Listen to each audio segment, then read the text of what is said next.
Hi, and welcome to the summer edition of Happy Little Catholic Things here at our channel. I'm Jennifer, and this is Kate. And today we're sharing with you some Catholic things that we've been enjoying lately, little things that are making us happy. So let's get started.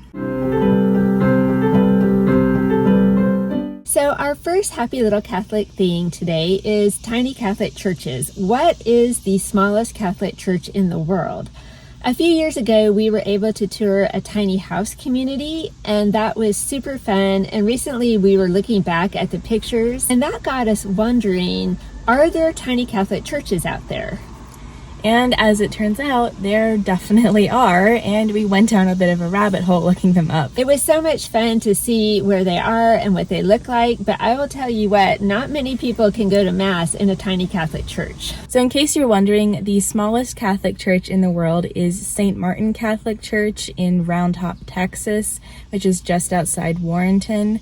It is only 192 square feet, has about 12 pews, and can hold about 20 people. And I have Mass once a month. But even though it's so small, it has beautiful artwork inside, and evidently thousands of people stop by to see it every year. So although everything is bigger in Texas, apparently the churches don't follow that rule. And we were just in Texas last month. We could have stopped by. We missed that opportunity. However, Our Lady of the Pines in West Virginia also claims to be the smallest Catholic church. Which is it? This one is 288 square feet, but it only has 6 pews and can only hold 12 people. So there is a dilemma, which is the smallest Catholic church? We don't know. But we also like this tiny Catholic church, St. Peter's by the Sea in Kona, Hawaii.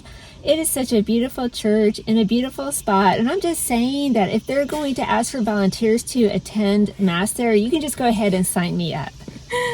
So apparently this title of smallest Catholic church is up for debate, but it is fun to look at all the different churches. And it's also fun to know that there are tiny Catholic churches out there. Okay, so it's been super hot here this week, July in South Carolina. It's been pushing 100 degrees, so we pulled out one of our favorite Catholic memes to make us smile and help us cool off. So you know how much we love our memes, and this one has definitely been one of our favorites. Catholic book mail is always a happy thing at our house, so we were really excited a couple weeks ago when this package from Dynamic Catholic showed up in the mail just randomly. Every now and then they send us a book because we help support their work, but we have no idea which book this is. I know which one I hope it is, but I really don't know if that's the one. So my assistant Kate will now open the package. I'm not being your assistant. You don't pay me, so I'm not being your assistant. All right, okay.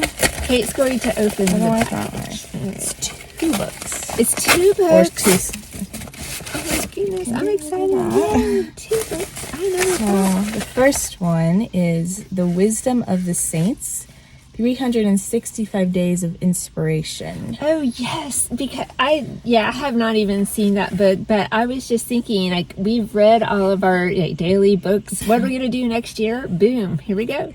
And it's broken down by topic, like suffering, penance, and Lent. Okay, I need to go to a different chapter, obviously. Happy chapter. Parenting, mercy, young people, hope. I think I like that page better. Okay. And the other one is Holy Moments, a handbook for the rest of your life, Matthew Kelly. That looks interesting too. I think that's one of his newest ones. It was not the title I was hoping for, but it was sent to us free. So thank you, Matthew Kelly. Thank you, Dynamic Catholic, and we will definitely read it. On a recent thrifting trip, we also found this happy little Catholic book, Boston and the Feast of St. Francis by Sue Stanton.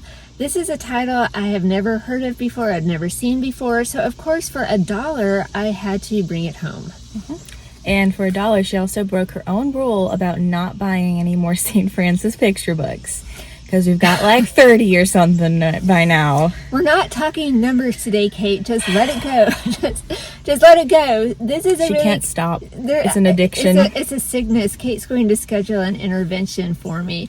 But be that as it may, this is a really fun title from 1994, and it tells the story of Sam, who is going to bring his Rottweiler Boston to church on the Feast of St. Francis for the blessing of the animals. But he's a little worried because his dog, Boston, is not always the model dog, not always the model citizen, or very well behaved. A very large dog in church, what could possibly go wrong? So we won't tell you what happens, but it is a cute story with fun black and white illustrations. And you know, what was I going to do? Leave St. Francis at the thrift store? I wouldn't leave St. Francis. Yeah, he can come join the St. Francis army we have in our house. Kate doesn't appreciate our collection of St. Francis picture books the way I do, but this one made me happy, and so here we are.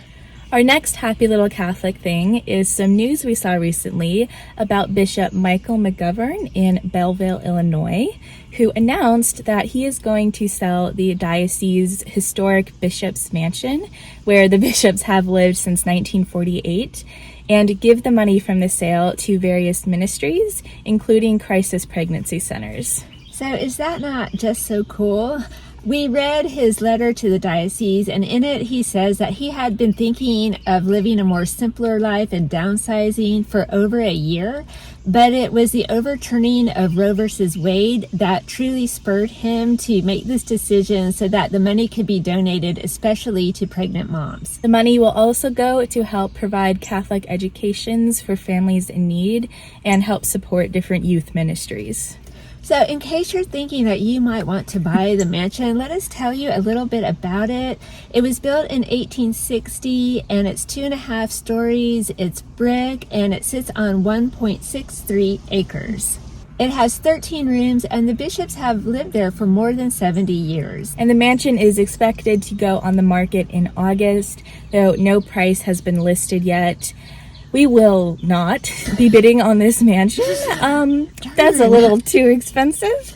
But we do like hearing about the news. Yeah, we'll be passing. We'll let someone else have this tremendous opportunity. Just a few days ago, we received a happy little Catholic surprise from my mother. Now, you all know how much we love our Catholic tote bags and shopping bags here on our channel. In fact, in our last Happy Little Catholic Things video, we showed you a couple of our more recent finds. And today we get to add another one. We were very excited when my grandmother found this tote bag at a thrift store. Saint Therese is my confirmation saint, so my grandmother was all excited when she found it and she could give it to us. Oh, it's so cool. What a great thrift store find. I love this picture of Saint Therese, and I love the red on the top and the bottom. Really cool. And we're not sure where this tote bag comes from. We think it might be Autumn. So we'll try to find out though. And if we do figure out where it comes from, we will put a link in the description for you. Now we have a Happy Little Catholic musical thing, and that is a new Catholic Lofi channel that was started just a few months ago by Matt Fradd. You might recognize Matt Fradd from his YouTube channel, Pints with Aquinas. Well, this is a new YouTube channel that he started. So lo-fi music tends to be very soothing and relaxing. It's really good to put on in the background while you're working or studying. It's really good to help you concentrate. So again, the channel is pretty new, and right now there are about 3 different selections to choose from, and they're long. They run from 2 to 3 hours each. So you have Vibes with Aquinas, and then there's also one called Rosary Girl.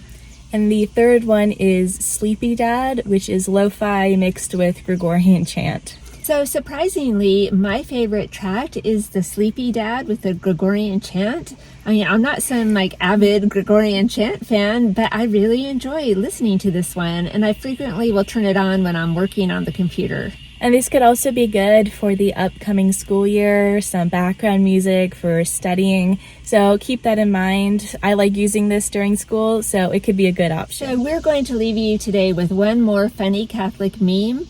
This came to us from Kate's Uncle Ken, and it seemed appropriate because this past spring, we took our first ever trip to IKEA. We had never been. We don't have one locally, so it was a bit of a road trip for us. It was fun, but then about a month ago, Ken sent us this meme and it just cracked us up. It just seemed appropriate given our trip to IKEA.